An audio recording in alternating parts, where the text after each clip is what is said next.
Je suis le père Dominique Gagnon, je suis du diocèse d'Anépa. Actuellement, je suis formateur au grand séminaire Jean-Paul II de Lomé et professeur de théologie morale. Alors, j'ai été invité ce matin pour représenter la conférence des évêques du Togo à ce forum des syndicats d'ouverture de l'année syndicale. Et je voudrais exprimer la reconnaissance de l'Église catholique pour cette initiative et les félicitations de nos pères évêques qui encouragent tous ces syndicats de l'Afrique qui sont réunis ici pour travailler, réfléchir sur la vie sociale.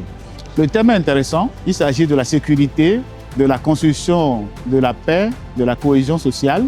Et je crois que toutes les interventions de ce matin ont abordé la question sous divers angles. L'Église catholique est consciente de cette problématique de l'insécurité, de la nécessité de construire la paix dans nos pays, du développement dans nos pays en Afrique.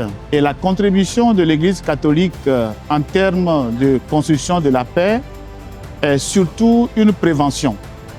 L'Église prévient et elle est engagée sur plusieurs fronts.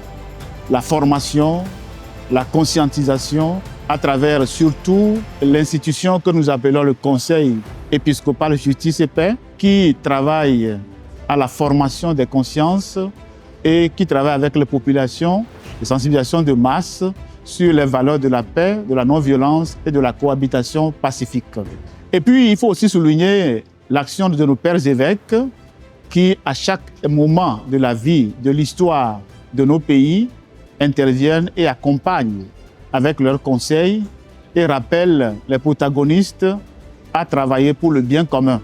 Il faut aussi encourager l'action des paroisses, les curés qui s'engagent dans la formation, dans l'accompagnement, dans l'écoute des fidèles, et leurs actions aussi contribuent à construire la paix entre les individus et entre les groupes de personnes. Je voudrais conclure en encourageant cette initiative et en demandant que le Seigneur bénisse vos actions pour le bien de l'Afrique et pour le bien de l'humanité.